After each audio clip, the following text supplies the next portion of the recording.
Good morning, folks. Hello.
We got Phil today. Must have had a meeting canceled. Exactly. That's the only way I can make it anymore. Or it means something bad. I don't know. Phil's got some bad news. Yeah, we're shutting down the OCI. We're done. No more standards.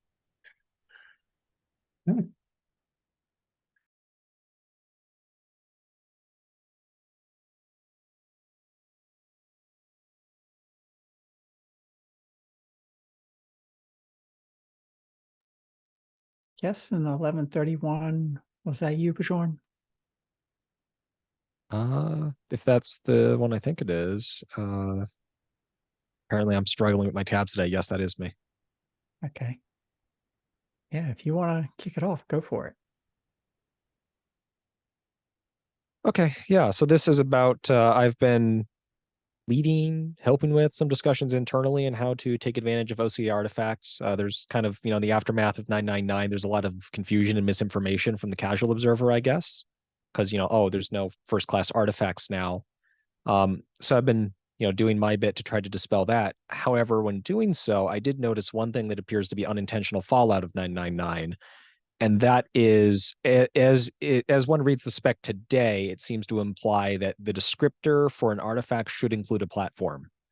That I think is not what was intended.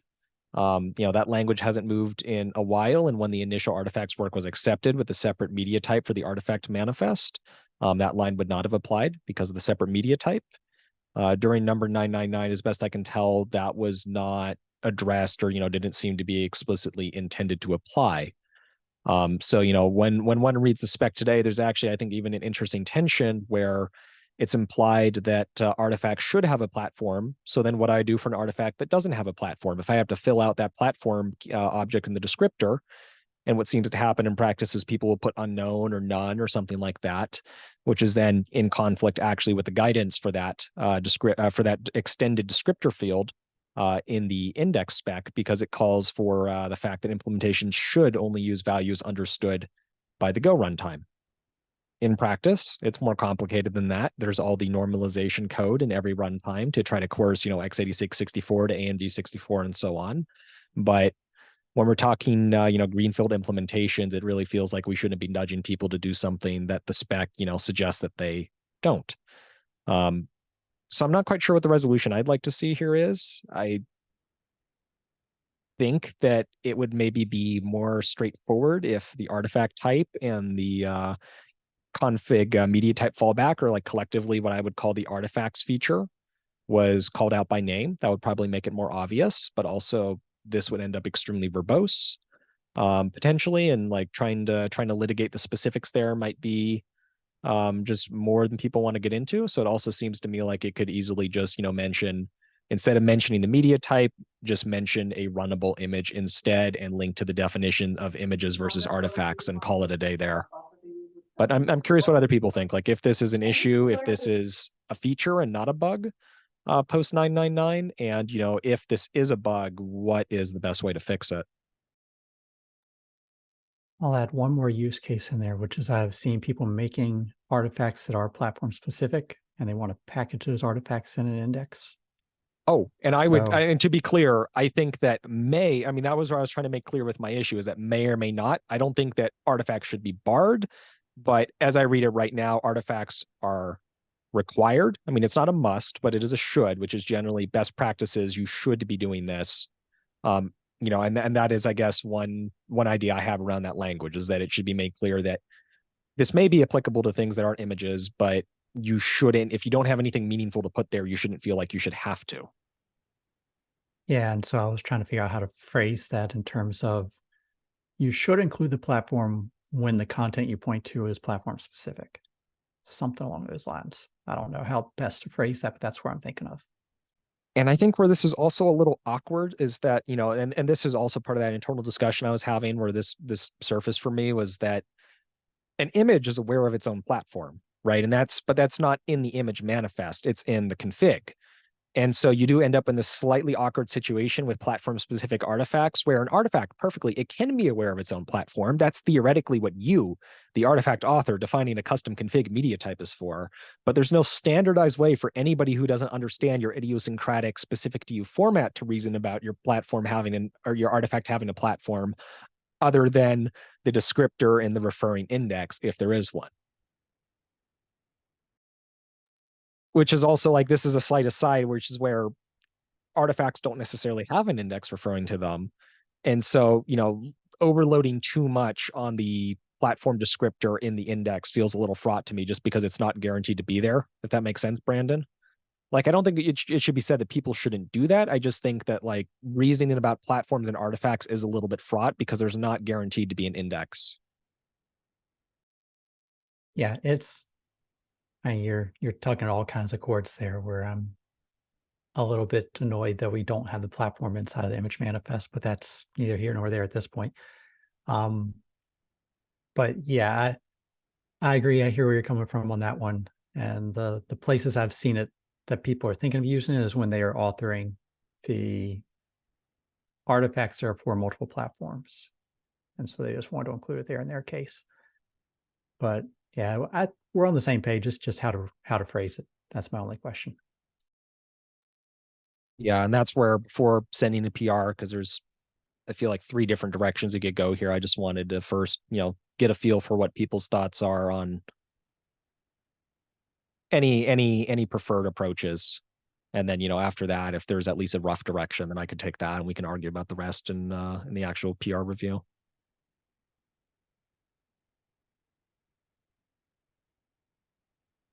Yeah, thanks, Joe. That is the relevant line that's linked in the issue. And then I guess, there's also the aside about, does this have any implications for runtimes? Today, there are some slightly dubious practices around this. For example, BuildKit does do inline. So, in the manifest, SBOM and attestations. They are artifact compliant, but the way they do this is when they put in the manifest list or the index, they do use a platform of none, which, how would I put it? That's mostly done because runtimes won't try to export those, as I understand it. I think that we have plenty of time to, they can continue with that existing behavior. And I think there's, plenty of time to think about something better for runtimes, what runtime should be doing in general. But with the specific case that Tianan was bringing up of like, what happens if I try to pull an artifact today, and will having or not having a platform change anything? A little bit, yes, in the case of Docker. However, what changes is, instead of being unable to find a platform, it's unsupported media type, which I think is, as long as runtimes don't have a first class definition of artifacts, maybe not the world's most helpful error. Something like this is not a runnable image would probably be more straightforward, but it's not uninformative either.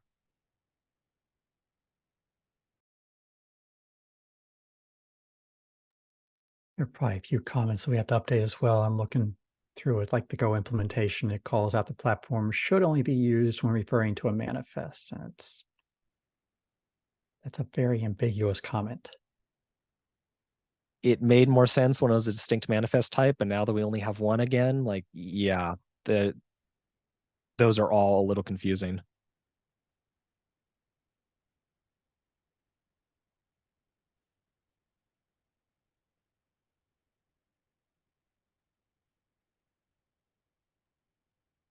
And yeah, the homebrew example is interesting if people want to look at that one. Let me see here.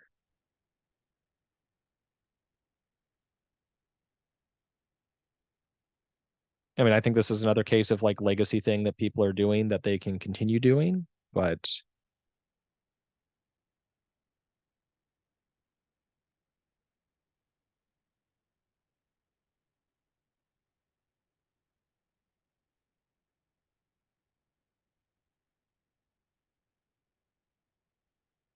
here's one of the homebrew examples.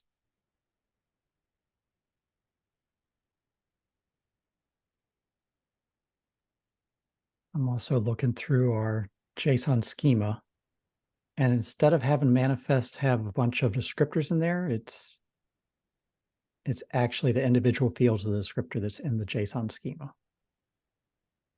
Ooh, that should probably be revised.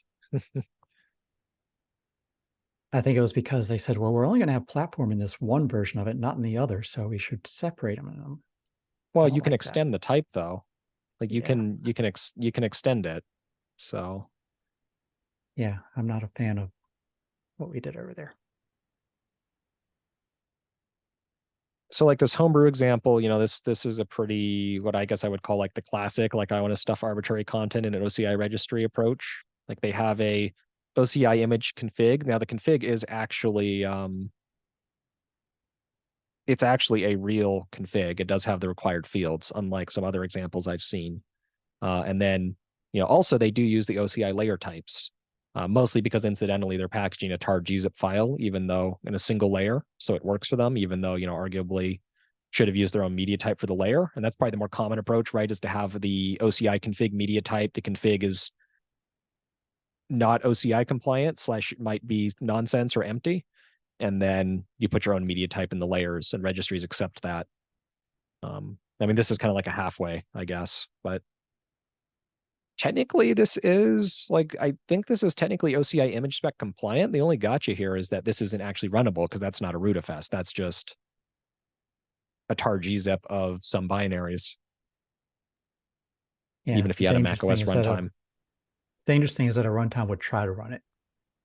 Yes, a future macOS runtime, say that we all of a sudden had working macOS containers, a future runtime, if it was OCI image spec compliant, would think that this was a runnable image. People are working on it crazy enough. I mean, I've been reviewing pull requests to that end and talking to said contributor. I mean, that's a whole aside. I wouldn't call that a container because it's a fancy cheroot with some process reaping semantics, but I mean, that's neither here nor there.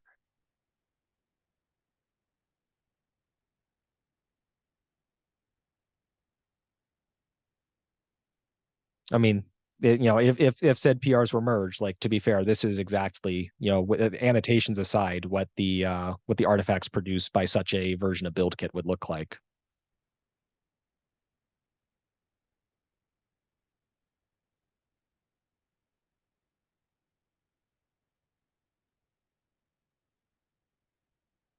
So are you still looking for ideas of how to phrase it?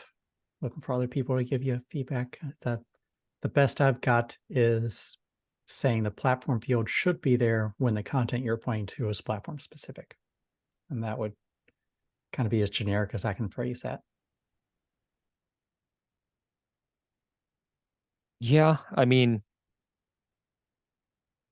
I think I probably would phrase that as a may or may not, but going back to review my RFC terms. Just because I think if you say it should be there, that implies that like there's some standardized behavior for selecting artifacts. And the reality is that like we don't even have necessarily standardized behavior for selecting images. So I just wouldn't want to suggest more than there is, but like I think that's roughly what I'm thinking. And if nobody here has strong opinions, like I will just go ahead with that in a pull request, and hopefully people will chime in if they change their minds. The may gets me nervous because of the most common use case, which is multi-platform images. I worry that someone would read that and say, well, I don't have to put the platform in here, not realizing it. That pretty much breaks every runtime. Well, so that's, I mean, that's where we get to the specific phrasing, but what I have in mind is something more along the lines of making sure that we have clearly defined runnable images versus artifacts, and a slight disambiguation of like these, this is the differences between them. But I mean, essentially what I would like to see is runnable images should include a platform.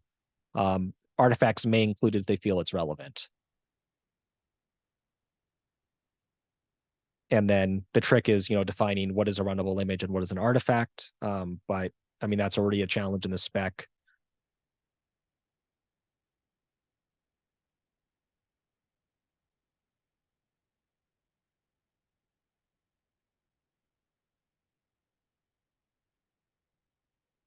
Sounds good to I me. don't think we have a,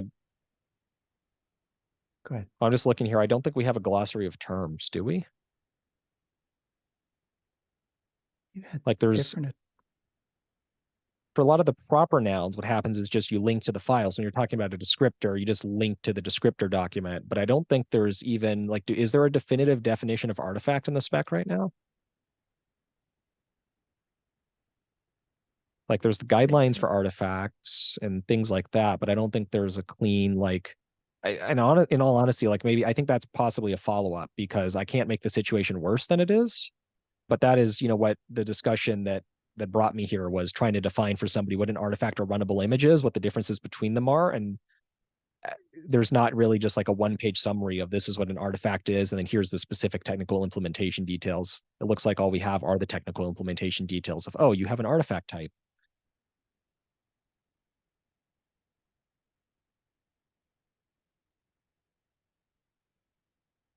Yeah, the most I've got in there is in the guidelines, here's an actual artifact in this scenario. Yeah, and then there's like the artifact type field in the image index, which again is informative, but there's not really anything that kind of glues it together into the high level concept of an artifact, which, just goes back to how I got here, is somebody going, oh, artifacts are removed from the spec. So what am I supposed to do? Because, the artifacts.md file is gone. Even though there's now an artifact-guidance.md. Yeah, but not quite the same thing. It links to the manifest one. What's missing from this side is when you use that artifact type field in the descriptor, because that's over in the distribution spec where we say, here's how you populate the referrers listing. Do we have the language saying that the descriptor artifact type has to agree with the manifest as well? That text is in there. Find that. Oh yeah, okay. Yeah. Well, it media almost type, does. In the 'Cause media it type, says it this is says the- this. Go ahead. I was going to say, it feels like almost for me. Maybe that needs a little polish too, because it says this is the value of the config descriptor media type when the descriptor references an image manifest, but that's referring to the media type fallback. It doesn't make it clear that if the media type is, say, empty, it should be the artifact type. If the config media type is the empty descriptor, if that makes sense. Yeah, in the descriptor.md, the media type field says this required property contains the media type of the reference content. And so that was where we got into the problem of we were starting to use the config media type to be double duty and not reference the actual content, but reference the overall artifact, and that got us in trouble. Right. Well, and so I guess that kind of just goes back to like my struggle with defining artifacts. So the capital A there is you have to describe the subtlety of the artifact type or the config media type fallback. And there's a couple places where that's relevant, including like the artifact type here in the descriptor. Yeah, the descriptor should just be pass-throughs for everything. And in the manifest, that's where it should have the real definition of saying, you know, optional property, but it's there when it is an artifact. And then it must be set when we're using empty value.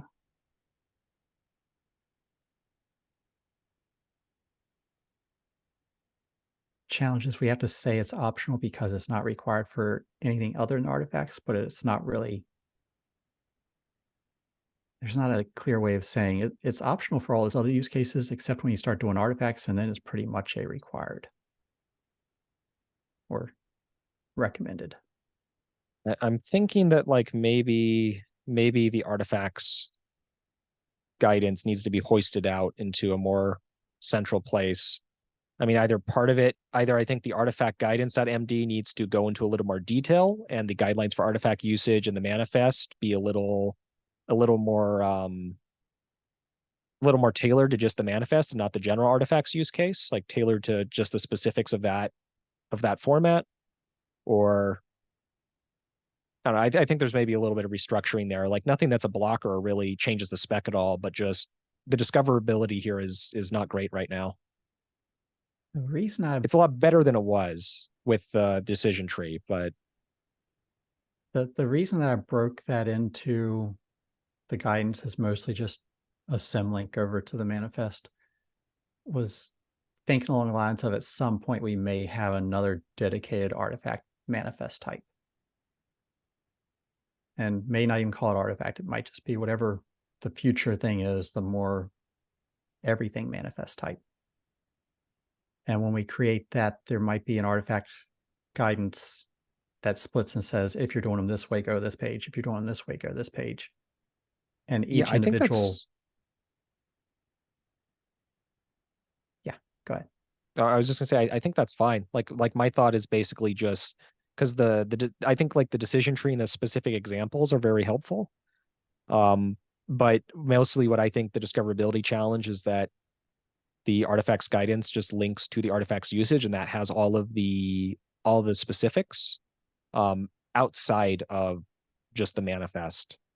Like basically what I'm thinking of trying to do, I'm explaining this poorly. What I'm thinking of trying to do is more or less hoist the high level, like, okay, so you want to define an artifact. If it's in an index, you must specify the artifact type, and then the artifact type is either a config.media type or the artifact type of the manifest. The manifest should be constructed according to the guidance in the manifest file. Just move a little bit of kind of a higher level description into that might solve the discoverability and the how do I use this? Because currently you have to bounce between 3 or 4 different files to get a holistic idea of how do I actually construct an artifact. We don't have a good definition of if you're making an index of artifacts and or an index that has the artifact type defined on the index itself. And the reason I'm struggling with that and the reason I haven't pushed any PRs is that I haven't seen a really good example of someone using that in practice. And so I have a hard time documenting this is what you should do when I don't have any examples to work from. Well, I mean, so to be clear, what I'm referring to is like if you're creating an index that references an artifact, and maybe there's not a lot of implementations right now, but I think it's fine. I think it's easy enough to think of examples. Like the one that comes to mind for me is inline SBOMs and attestations for BuildKit. So BuildKit is stapling not as a referrer, but as part of the manifest in that content addressable index, the sidecar data. So like I would consider that. So and it does that today with a platform unknown right alongside the images. And then, BuildKit has a little bit of logic to detect that those are dummy layers. Mostly that the length of layers is 0. I seem to remember is what they're doing.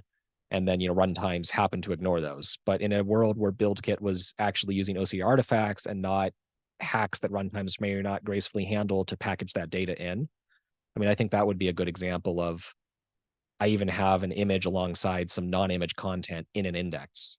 And the reason they want to do it that way, because in the way BuildKit does multi-platform builds, it's one operation that branches out for multiple architectures, but it's a single build operation. And so they want that stapled at the manifest list level to represent the entire multi-platform build, and not at the individual manifest list level, not at index level, not at the manifest level. Because they don't do a build each platform and then staple it together with a manifest list. They do it all in one fell swoop. So you have me really questioning right now the long-term vision of what BuildKit's looking at, because my hope was that when we got everything GA on our side, they might consider moving over to the refers. Are you saying they're thinking long-term they're going to stick with the current pattern of stapling it directly to the manifest list? I can ask. I mean, I don't think we've talked about whether they would move to refers or not.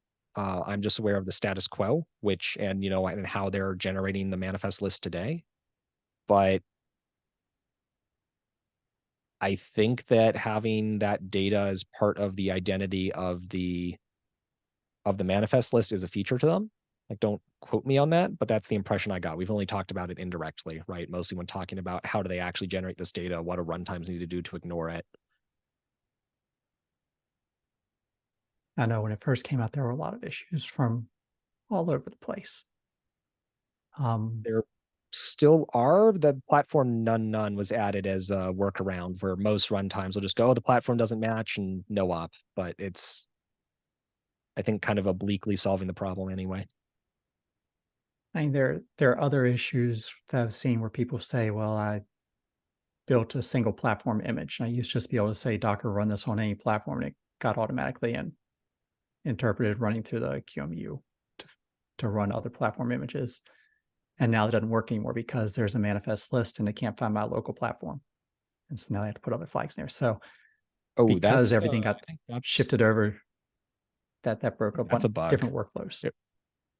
That feels like a bug in how the platform is being resolved, because it should, a manifest list with a single platform, at least it should resolve down the same way. Like I was just looking at this code in Dockerd, but it does if you're the platform that's listed in there. But if someone builds it on an Intel system and includes all the different source of provenance and then runs it on a Mac system, it's going to try to look for the ARM64 image and not find it in the manifest list. And it's not going to try to run the AMD because it's a multi-platform index. And so it's looking the for change here is that they have to specify an explicit -- platform, whereas before they didn't. They would get a warning that they were implicitly running a foreign platform. Yes. But it would warn and proceed. That's, I think, a use case we haven't thought of, but maybe worth trying to handle. Because I mean, that's the whole point of like my thesis of like the fake platform really isn't a good idea, and instead runtime should have first class support to just, oh, that is an artifact as defined by the config media type or the artifact type, and just, continue in a loop, drop it from the list, whatever, however they're representing that, they should just pretend like it doesn't exist. And then, in the case of a manifest list that has a single runnable image in it, we should treat that just like a manifest without a manifest list. Did we define the logic of looking up your platform from a list over maybe runtime spec? Or I think we kind of quasi say it in image spec, but we don't really define it too deeply. And so the most we got into was saying that if you see multiple entries that match what you're looking for, you just pick the first one. The reason I'm asking the question is I'm thinking along the lines of, what if you had a manifest list OCI index that had an entry in there that didn't define the platform, but you had other things that were platform specific, and then you don't find your platform, and do you just fall through the one that is the most generic, that doesn't have a platform field in there? That would be another scenario to think about. I mean, can you have a platform list I don't think you can have a platformless image though. Like, sure, you could not specify it in the manifest list, but every implementation I've looked at will look at the manifest list and then it'll actually read the config, check that the two agree, and then throw an error, warn if they don't, and usually prefer the inner value from the config. So it will read through the config descriptor, read the config, pull the platform out, and that becomes canonical. This It's not crazy great. It's gory code, but Well, my crazy thought process goes to looking at how we handle like Windows. For example, I'll have the code when someone says, pull the image for my platform onto my machine that's up on the registry and tell me the info about it. And if they run the command on a Windows system, I will try to find the Windows specific image. And then if I can't find that, I'll find the Linux version of the image for their architecture because of the way Docker does their stuff. So I will do that fall through. And if we're talking about things that aren't platform specific, it'll be interesting to have a third fall through of saying, well, there was nothing for your platform, but there's non-platform specific stuff that makes sense for the request that you made. Let me give you that. But it's not runnable content.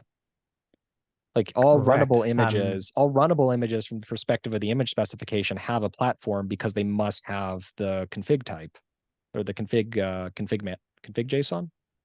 Yeah. I'm getting a little bit outside of just runnable images, though. I'm also looking at people are packaging artifacts and they're packaging it with data for platforms, but not always. I mean, that kind of comes back to just platform specific artifacts are a little tricky because there's no way to look at an artifact outside of it being referenced through a descriptor from a manifest list and say, yes, this is the platform of this artifact because it's in the config and artifacts use a different config type. So you're thinking about it from the concept of, I have an artifact, I want to put it into an index, and how do I get the platform? I'm taking it from the perspective of, I have an index that's already been built by the artifact author. Here is my local platform. Let me find the entry in there that makes the most sense for me. And so in terms of how to solve your problem, I would solve it from the artifact author would put that field in there when they know it. Well, and I guess, I get what you're saying. I guess to clarify, like what my thoughts on that were mostly like, how would I put it? I'm trying not to be trite because I mean, okay, I guess to be crude, like I don't care, but to be practical, like it's outside the spec is basically my thought. So like, like we were just talking about, what should we say that you shouldn't have a platform in an artifact? I don't think we should, but that's also where I wanted to make clear that the image spec doesn't define how any implementation that's interested in artifacts should think about those artifacts in relation to the platform object. Like, yeah, that is a problem. I don't know that it's an easy one to solve, but also I think it's, at least today, explicitly outside the scope of the spec. There's no language in the artifacts, anything related to artifacts that, that talks about platform selection or even the concept of platform specific artifacts. And it's, the fact that like you can define them is, somewhat of an accident, not an accident, but it's a side effect of how the descriptor is defined in the manifest list, in the index. Yep. As is the fact that you can try to pull compatible stuff that's not necessarily your specific platform. That's all stuff that people have done on runtimes and whatnot. So I was looking at, does it make sense to try to get that codified somewhere in the spec so that everybody does it the same way with their tooling? Yeah. I mean, I think potentially, but definitely future work. I also feel like this probably aligns with the compatibility spec work. I mean, I still need to, like, I have a 500 word comment that's in draft that I need to submit. But I mean, one of the thoughts I had is that, some of this stuff does impact on, despite the fact that like I want to consider a separate image spec and runtime spec, I think some of the things that they're looking at very much are in scope for both. Example here being CPU variant. There's already some logic, kind of, again, loosely defined as to like, oh yeah, falling back CPU variants, because there's some code that you can run compatible on a CPU, even if it's not an exact match. And in the case of one thing they've talked about is optimization levels and architecture revisions. And Go recently added the Go AMD 64 flag for selecting AMD 64 architecture versions. that's actually something which feels like it should be in the platform key. That should be a CPU variant, is x86 64 v3. And that potentially should be something that runtimes are making decisions on, to pick the most optimized image or fall back to the more generic AMD 64 image if they don't have that information or they aren't compatible. But that's, not something that runtime spec tries to do today. Runtime spec, image spec. Runtime spec doesn't reason at the image level. That's not something that image spec tries to make runtimes reason about today, is what I'm trying to say. I mean, because like we just said, in the case of I have multiple matches, you just take the one that is highest in the list. Yeah, pick the first unless you know better, unless you see something that makes more sense for your use case. And so for some of the things they're trying to define in that compatibility working group, they are more in the realm of, oh, this container doesn't, this system that I'm trying to run this container on doesn't provide the requirements, and take some action with that. But in other cases, it could be things where I have multiple copies, I have multiple manifests in an index, and I want to select the best one based on what the system has available. That is, I think the most obvious example, CPU architecture, the one that's maybe equally desirable, but a lot harder is, say, CUDA version, because that's something that is a lot more subject to the whims of one vendor and a little harder to pin down at times. But there are some things there where, potentially people want to build multiple versions of an image into a index and have the runtime pick the best one, where I think it would impinge on the image spec. I feel like that's a scenario where people are envisioning a super complex problem, and the actual implementations of it are going to be, here's an image with 3 different variants for Linux on x86. And it's going to be the generic version that works on all of them, and then maybe like 1 or 2 specific ones for different stuff that's running in their data center. I mean, I think it depends on how you want to scope that, because if you narrowly scope it to, let's make image selection better so we can have more optimized variants, that's fine. But I mean, my understanding from, some of the scope of work is it's past that. It's things like, I want to staple compatibility information using refers and have that be dynamic over time. And I want to do everything from like a health check kind of thing, or compatibility check, to maybe make scheduling decisions based on this at the Kubernetes layer. Like it is a little all encompassing, but I mean, I think that like specific use cases can definitely be very simple. It's when you try to reconcile them all together that maybe it becomes more ambitious.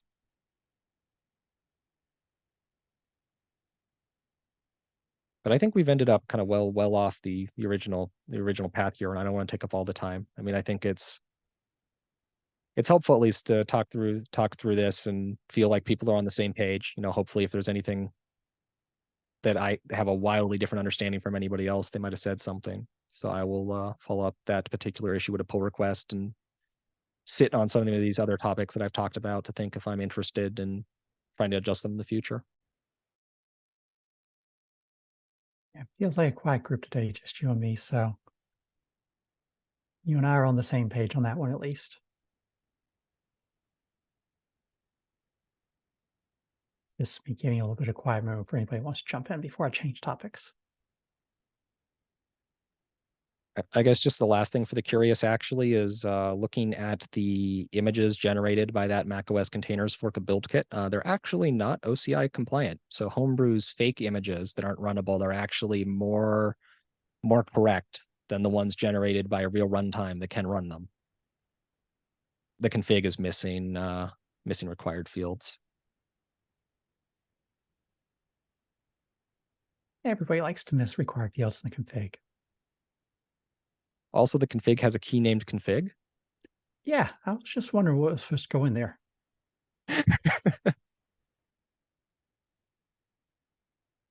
Okay, I won't dilly-dally on that one too much.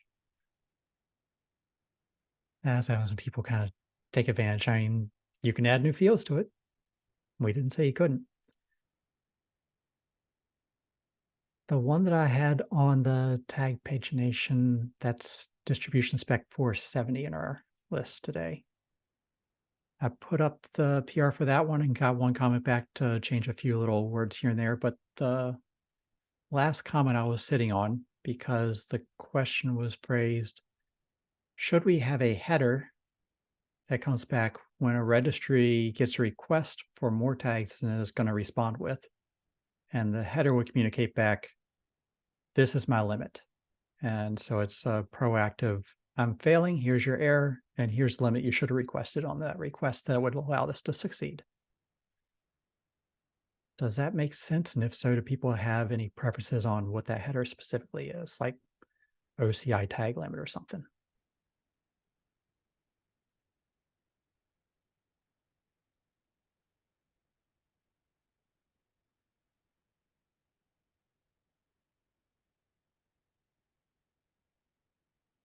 Everybody's super quiet. That's when I start sharing the screen, because I figure people are walking around doing 12 other things like I usually am on these meetings. And might find it useful to have something to look at. So change itself. A few windows open up here like I usually do. Change itself was pretty simple. That just said, hey, you can have a link header. Clients may not look at it, it's a may. And that if you have the link header, it needs to be following the spec using this kind of type and whatnot.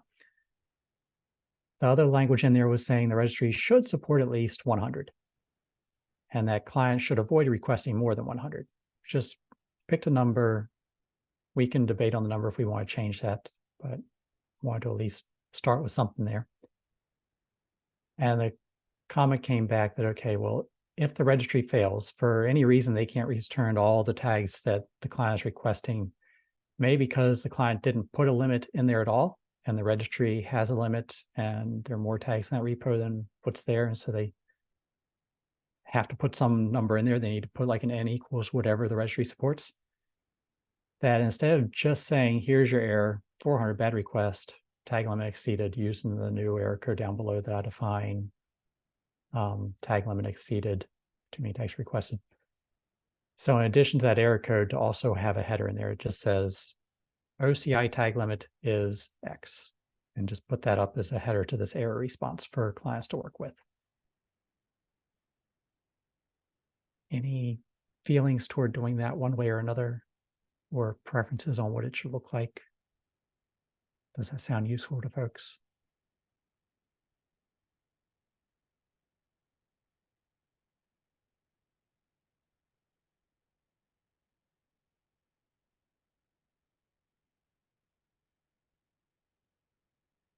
Need Jeopardy music for this part. I mean, I'm neither an implementer nor, a maintainer of this, but I think it should be important for the registry to tell the client, hey, no, use this instead.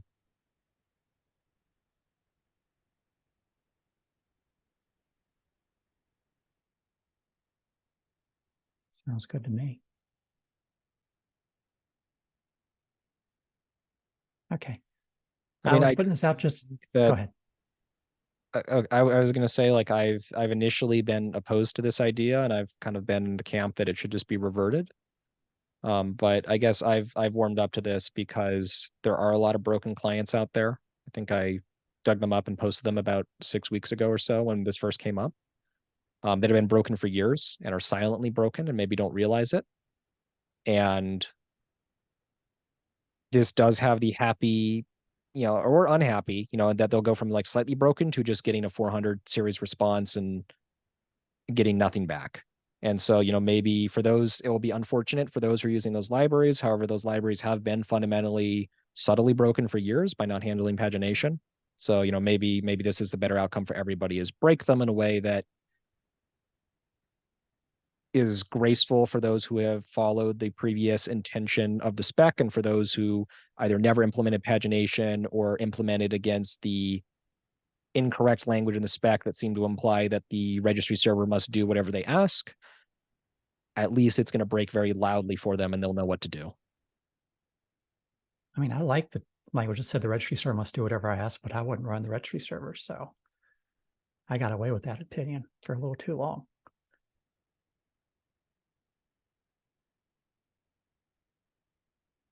So, all right, I will update this since no one is screening one way or another. I'll update this with a header I'm just gonna pick, do we even say it in here?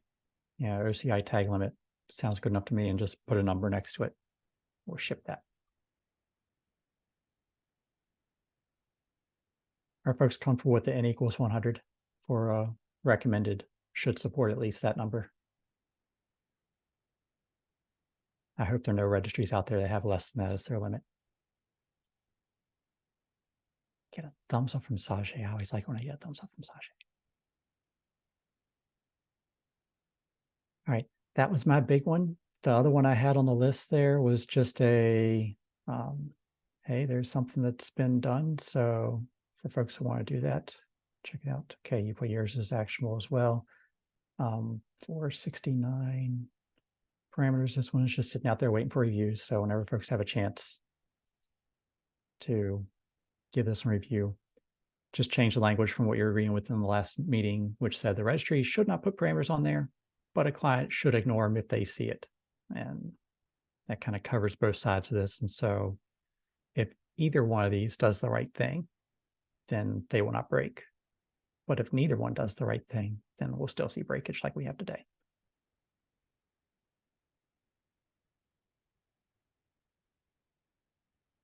And that's all I got.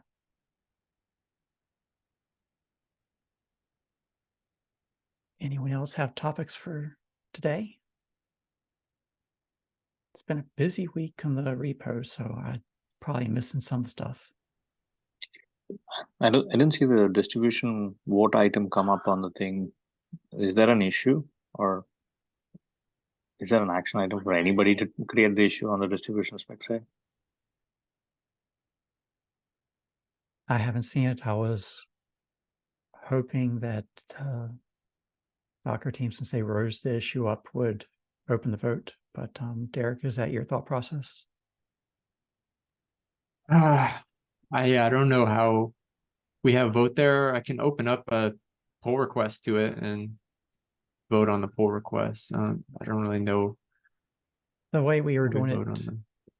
the way we did it back with the refers working group was we just opened up a GitHub issue, and then people that had opinions one way or another would drop a comment. And then folks that wanted to vote just put a thumbs up on whichever comment made the most sense to them.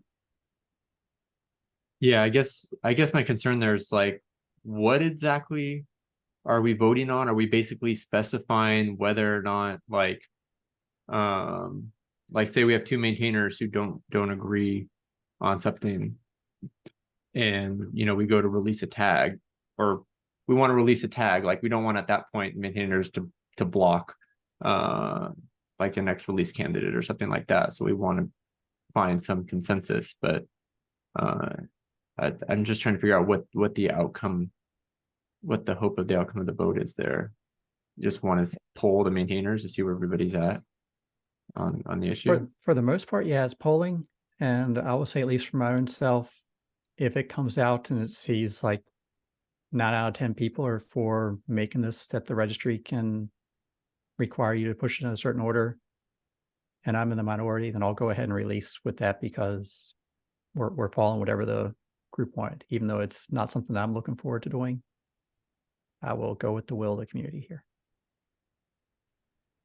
Yeah, like I am in the boat of not feeling like I am the right person to open a vote at all, as I'm not a maintainer. But I mean, I can sync up with you, Derek. I think that what we've discussed with Sajay, with Brandon, with can't remember who was chiming in from the ECR side the 2 weeks ago. But it was basically like, knowing that not every registry will be able to comply with this for implementation reasons. Do we want to release as is, and then plan on fixing it in post, essentially coming up with a scheme that will be forward compatible and that these registries can implement? Or do we want to say that this is a blocker for the release, and then we need to figure out changing this language and coming up with some other way to give everybody the guarantees that they want in order to release 1.1? That is essentially just like, now knowing that this is somewhat irreconcilable in the immediate time frame, do you want to go ahead with it, or do we want to say, okay, we're going to kick the can down the road again, figure this out so everybody's happy and everybody can be compliant, and then do a release? Yeah, I guess I was just hoping for an outcome that's not like winners and losers there on the issue. I was more hoping we could come up with like, hey, here's a solution that solves everybody's concern. I mean, maybe that's being unrealistic, but you know, like there's very specific reasons we have that there, and we have very specific language in the spec that calls out how to achieve that in the short term, and then possibly making additional changes to the spec in the long term for something that would be cleaner from that perspective. So I mean, if we want to push a vote there, we can. I mean, I understand trying to progress the conversation further.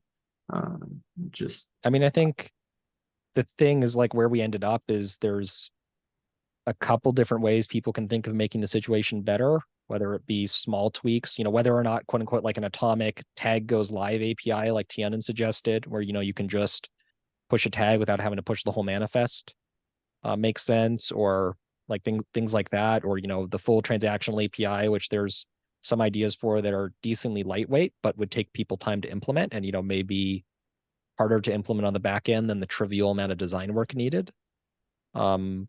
But I think the issue is mostly that like there's something of an impasse there, and it seems like the best way to resolve the impasse is like the question is essentially like, is this a blocker? Do we need to solve this now, or do we need to solve it later? So at least in my mind, it's less winners and losers, because as was pointed out a couple weeks ago, many large registries have not been fully compliant for a long time, and that's not necessarily the worst thing in the world. It is just the state of things, and it's more of a, do we have to solve this now, or do we have to solve this later? Like, I don't think the issue is that like it's not going to get solved. I think it's just, does this have to disrupt a full release? Yeah, or how that solution is. I mean, yeah, I could ask for Brandon's approach of having option A, B, C, D, E, and F, and then have maintainers vote on it. Or like, I think in this case, have like a yes or no vote. But yeah, I think having it flushed out, like what Tianan said is kind of what I was alluding to before, that I think transaction, at least from like a normal push-pull perspective, we have transactional, can achieve that level of transactional support, that lightweight. I mean, we have registries capable of garbage collecting stuff that isn't tagged. We have ways to do that tagging. But yeah, I think either way we don't want to just make the change in isolation of like, hey, let's rip out this language, but we need to decide on what language would replace it. Likewise, if we kept that in, I think we would need more language to explain it. And yeah, that's it. But yeah, I can work with you, Bjorn, if you want to come up with that with me, or I can work with Brandon on it as well. At the high level, what I'm looking for is just to say yes, no. Do we go in with registries should allow this or must allow this, or they're allowed to reject it? And then once we get past that point, it's down to maybe implementation details and other feedback. But I think that's our impasse right now, is we got two groups going different directions on that. So just settling down on. Yeah, but I think for those who haven't been involved in the conversation, understanding what the implications are of a yes or no vote there, rather than, I mean, if it's just like, should we have this? Yeah. So yeah, and that's why I would have someone from each side just really go through in detail and present, this is why I think it should be in version in this direction. And then people can put their thumbs up on one or the other. I do think you have maybe like, you know, maybe we need to first make sure we're on the same page as to what we want to vote on then. Because I do think that at least then I might have a different picture from what you were thinking of, Brandon. Because like I said, I was thinking of like the case of like, at least my framing, which I do think is somewhat important, is, you know, more release as is or delay the release to figure this out. But I think for you, it sounds like more going back to the original issue that Derek opened of yes or no, must or should, or must or may. Which, you know, those are almost the same thing, but I think the framing does make them different. I suspect that I am in the Sajay camp of, we've delayed this release so long, and it's probably time to get this thing pushed out one way or another. Well, So and I that's think kind of my yield. rationale. I'll yield either way is what I'm trying to say. I'm totally fine because I Well, think and we can add and the that's my transaction rationale. API, right? Yeah, that's exactly my rationale. Is like I don't want to disrupt things. I think as long as everybody's aware of the problem, aware that this is going to happen and that some registries can't be compliant and is working on a way to bring them back into compliance in a way that they can implement, or giving alternative options, I think that's fine. It's like, I'm in the camp of like could go either way there. I mean, I know that probably doesn't make like the people at Docker who implement registries happy because they're just going to look at this and feel sad. But from a stance of pragmatism, like, that's in my mind, the reason to do a vote is just, do we care enough to try and fix this now? Or do we want to do the release and then we will come up with a better solution for registries who can't implement this version in the future? And then make this optional in favor of another mandatory API has been proposed. I'm from last call. What I heard was Mike Brown was okay. ECR was also okay because they are probably going to do the same behavior the Docker has. If we have like major registry operators wanting this new behavior and relaxing the should, I'm okay with that side as well. So, but I'm also interested in kind of like starting the work for the transactional API. That's kind of where my head is at. So just get this out and then move on to the next thing is kind of where I'm coming from. And you're right, it's up to the maintainer. So my request to the maintainer is let's see if we can get the either the relaxation PR in and get the vote in and just get the ball rolling. And that's kind of where I'm coming from. if transactional API is the solution, do registries have a strong opinion on which way we get there? Because to me, if you go there in one direction, the registries say, hey, we just don't support today, but we'll be OCI 1.2 compatible. We'll never get the 1.1 compatibility. And we just need that transactional to get there. Or they want to say that, no, we want that 1.1 compatibility stamp on our registry. And so we'd like to loosen this language. And then clients will just have to figure out what to do when they come across one of those registries. And hopefully people upgrade, but maybe they'll take their time. That's my fear.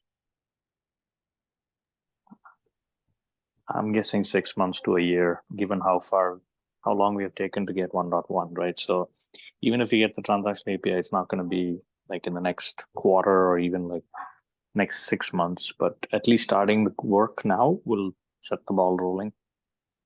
My fear isn't so much how long it takes OCI, it's how long it takes the lone registry that got deployed in some air-gapped environment that hadn't been touched in 6 years to upgrade.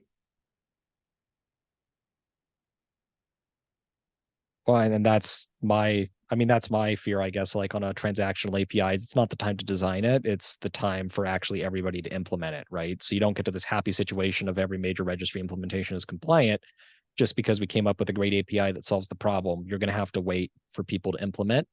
That doesn't block a release, but it does mean that everybody has more work to say that we're OCI 1.1 compliant and to support greenfield implementations, which rightly look at the 1.1 spec and say, this is what I can expect from a registry.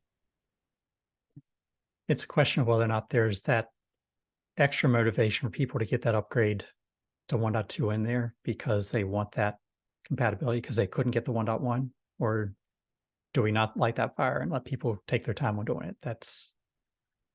There are pros and cons.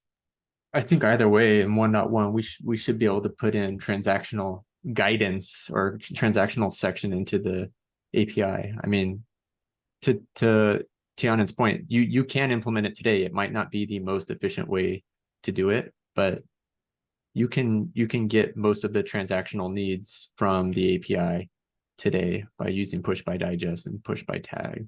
And maybe that is the inverse. Oh, sorry.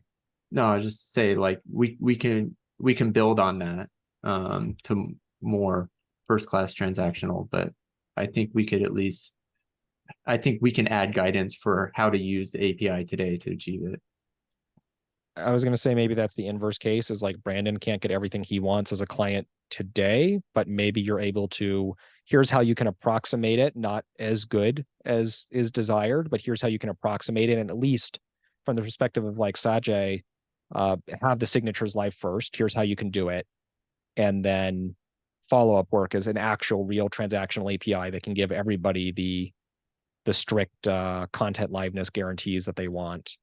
Like I guess, like, you know, I've been thinking of this as like the transactional APIs to solve the case of Docker Hub can't be conformant today, but maybe you could invert that and then, you know, have the strict clients can start making the assumptions they want, assuming a registry is OCI 1.2 conformant as 1.2. I mean, maybe what we should do here is just actually send a pull request or two with a couple different versions of this, because it doesn't feel like we're close enough to a yes or no. Not as close as I thought. So maybe it's better to actually try to have some real proposed language and have people discuss the actual PR in front of them instead of the multiple different takes on the issue. And the direction I was going, just because I've been working on the spec, is I've already got my language in there, so it's not a PR I have to push to throw it in there. But there is language that would be non-spec language of here's how Docker could get around it that would break the fewest clients in the least bad way. And I don't know how to phrase as a PR or not, since it wouldn't be really spec language.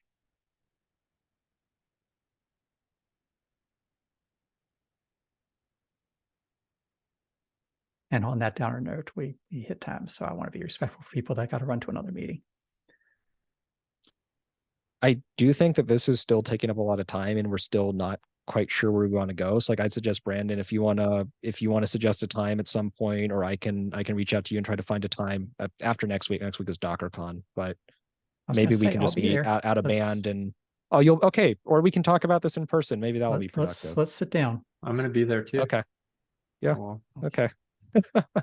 Problem solved. all right. Okay. Well, we'll plan on doing a little OCI get together. Okay. Sounds good. Look forward to seeing you next week. Take care, all. Are Joe and Tianan going to be there? No, I don't think so. Not me. See y'all next week. Take care, everybody. Bye. Thanks, folks.